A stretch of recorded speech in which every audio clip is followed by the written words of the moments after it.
अहोई माता की जय। आइए जानते हैं अहोई अष्टमी सरल पूजा विधि, पूजा का शुभ समय, राहु काल का अशुभ समय और साथ ही आपको दो घड़ कितने दिन तक रखना है, अहोई माता की जो ताबीज है उसे कितने दिन पहनना है, आपको व्रत में क्या करना है क्या नहीं, क्या भोजन करें, पूरी जानकारी इस वीडियो में है, अंत तक बने रहें।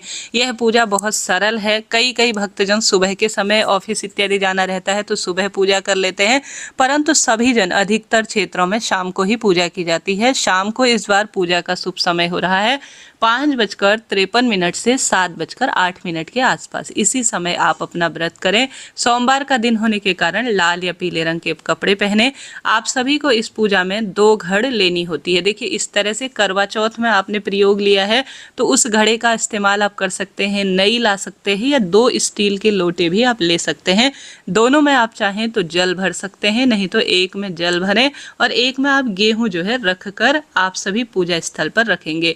इस तरह से मैंने दोनों में जल भर लिया है और जो है इस पूजा में आप सभी अपने बच्चों को सम्मिलित करें। शुभ और श्रेष्ठ माना जाता है। इस व्रत में सास के लिए या ससुर जी के लिए, दोनों के लिए आप पैंट शर्ट का कपड़ा या सास के लिए साड़ी मात्र निकाल देते हैं बायने के रूप में तो भी बहुत शुभ और श्रेष्ठ माना जाता है। दोनों घड़ों में हम सभी जो है स्वास्तिक बना लेंगे। अहोई माता की जय, ओम श्री गणेशाय नमः कहते हुए आप सभी सरलतम तरीके से, कोई कठिन पूजा नहीं है, अपने घर के मंदिर के ही पास आप जमीन पर चाहे तो हल्दी जो है उसके ऊपर हल्दी थोड़ा सा रगड़ कर या गोबर मिट्टी से लीप कर वहीं पर आप सीधे जमीन पर भी पूजा कर सकते हैं। कई जो है भक्तजन चौकी विराजमान करते हैं तो आप वह भी कर सकते हैं। जो यह 2 घड़ रखी जाती है माता की चौकी में पूजा स्थल पर, इन्हें जो है छोटी दिवाली या बड़ी दिवाली तक इसी तरह से रखा जाता है। और यहाँ पर जहाँ पर आप पूजन करेंगे कोशिश करें ऐसे स्थल पर पूजा करें जहाँ पर दिवाली की पूजा आप करते हो, तो बहुत ध्यान से सोच समझ कर ही इस पूजा को कीजिएगा।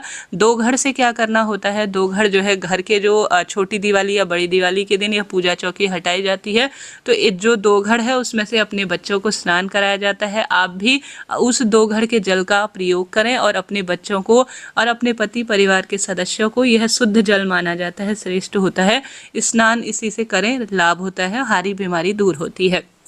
पूजा जो है सामग्री कठिन नहीं है। धूप दीप रोली अक्षत हमें लेना है। दूध भात का या गुलगुले का आप भोग लगाते हैं तो बहुत शुभ माना जाता है। 8 जो है गुलगुले या 8 मीठे पूड़े आप बना लीजिए, उनका आप भोग लगा लीजिएगा।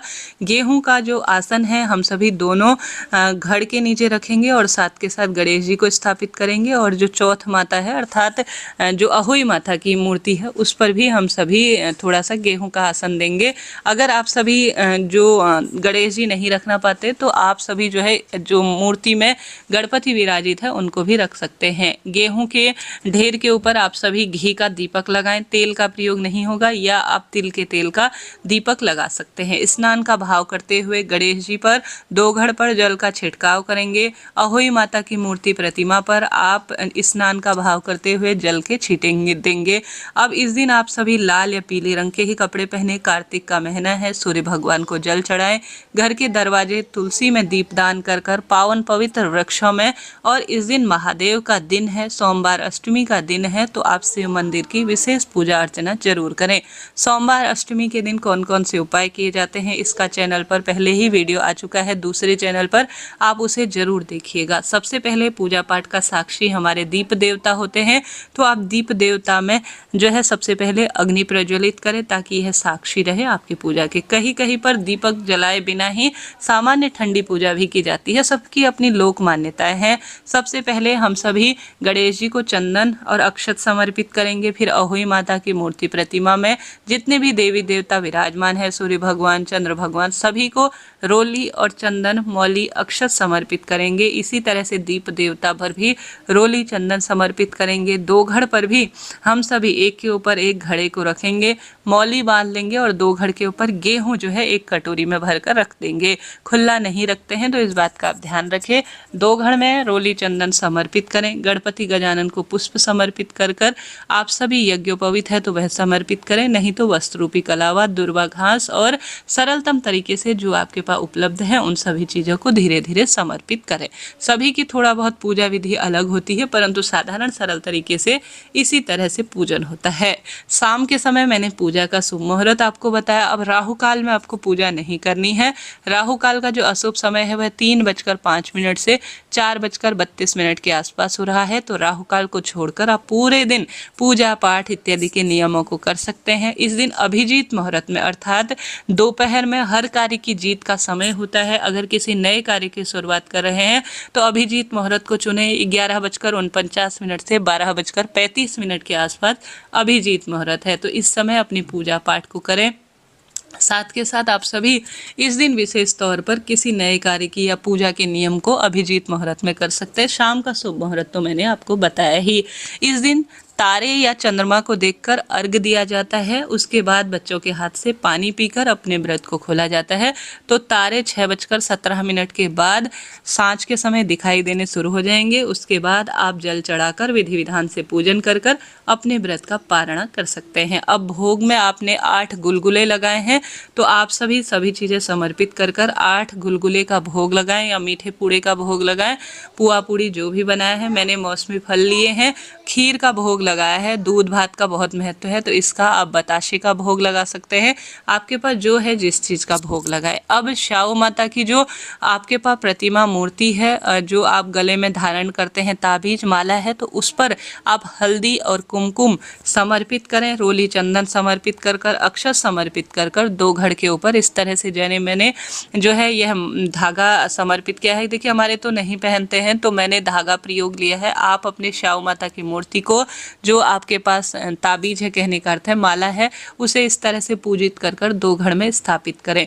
अब आप अपने सास ससुर के लिए बायने के रूप में साड़ी, सूट या पैंट शर्ट जो भी आप निकालते हैं अपनी इच्छा अनुसार, इस तरह से इनमें भी चंदन और रोली अक्षत लगाकर 3 बार जल अपने हाथ में लेकर इसके ऊपर से घुमाएं और कुछ दक्षिणा इसके ऊपर रखें। सुहाग की सामग्री भी रखते हैं तो बहुत बढ़िया है। और बाद में इसे अपने सास को प्रणाम कर कर बायने के रूप में आप दे दीजिएगा। पूजा के अंत में एक दूसरा दीपक या इसी दीपक से आप सभी अहोई माता की आरती कर लेते हैं तो बहुत ही शुभ और श्रेष्ठ माना जाता है। तो इस तरह सरल सी पूजा की जाती है अहोई माता की, जो कि बहुत ही सरल है और सर्वश्रेष्ठ रूप में की जाती है। इस दिन अहोई माता व्रत में क्या खाना चाहिए क्या नहीं, आइए जानते हैं। अहोई माता के व्रत में कोशिश करें आप सीधे, देखिए दूध और पूत का व्रत है तो कई जो है क्षेत्रों में इस दिन सीधे दूध नहीं पिया जाता, काली चाय पी जाती है या चाय इत्यादि में कई लोग दूध डालकर पी भी लेते हैं, परंतु सीधे दूध आप ना पिए तो शुभ और श्रेष्ठ रहेगा। इसके साथ साथ आप सभी इस बात का भी ध्यान रखें कि छुरी चाकू का इस्तेमाल आप सब्जी इत्यादि काटने में ना करें तो ज़्यादा शुभ रहता है। खेत इत्यादि नहीं खोदने चाहिए, इस बात का भी ध्यान रखें। बाल आप जो है इस दिन ना कटाएं। झूठ छल कपट प्याज लहसुन तामसिक चीज़ों का सेवन ना करें घर में, इस बात का भी ध्यान रखें। आप सभी शाम को व्रत को खोल सकते हैं। कई क्षेत्रों में तो दिन में पूजा पाठ कर कर अपने व्रत को खोल लिया जाता है। कई क्षेत्रों में शाम को तारों को अर्घ्य देकर ही अपने व्रत को खोला जाता है। सबकी अपनी मान्यता है, अपना अपना व्रत करने का तरीका है। मासिक धर्म में इस व्रत को कैसे किया जाता है इससे पहले ही चैनल पर वीडियो आ चुका है, आप जरूर से उस वीडियो को देखिएगा। बाल धोने के नियम भी मैंने उसमें आपको बता दिए हैं। इसके साथ ही आप सभी को इस दिन विशेष तौर पर श्याऊ माता की माला कितने दिन पहननी चाहिए, जैसे कि आप जानते होंगे श्याऊ माता की जो माला है बहुत सुंदर श्रेष्ठ मानी जाती है, चांदी की बनी हुई होती है। हर साल कई लोग इसमें मन के भी नए डालते रहते हैं, अपनी मान्यता है। ऐसे में इस माला को कोशिश तो करें कि आप छोटी दिवाली तक या बड़ी दिवाली तक हमेशा पहन कर रखें, परंतु ऐसा ना हो पाए तो कम से कम पूरे दिन भर, जब आप व्रती हैं तो पूरे दिन तो पहन कर ही रखें। शाम को उतार कर आप 2 घड़ में रख देते हैं तो भी बहुत बढ़िया है।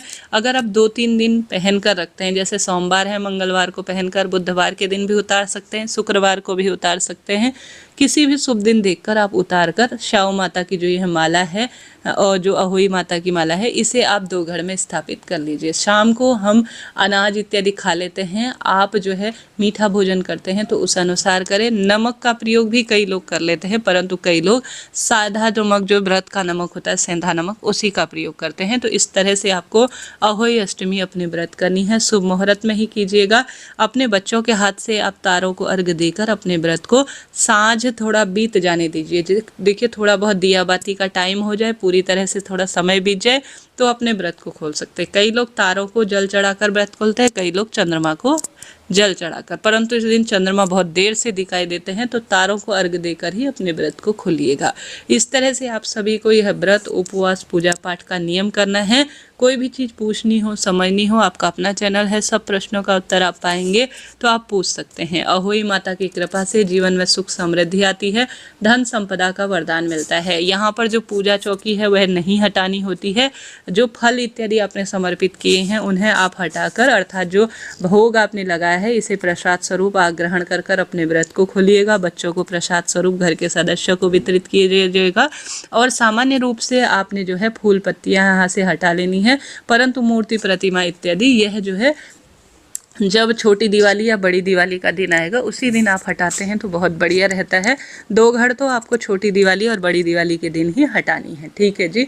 इस तरह से अहोई अष्टमी की मैंने पूरी आपको बात बता दी। आपके लिए वीडियो उचित उपयोगी रहते हैं तो मुझे सपोर्ट की आवश्यकता है। लाइक करें, शेयर करें, सब्सक्राइब करें, कमेंट्स बॉक्स में ओम अहोई माता की जय जरूर लिखिएगा। राधे राधे।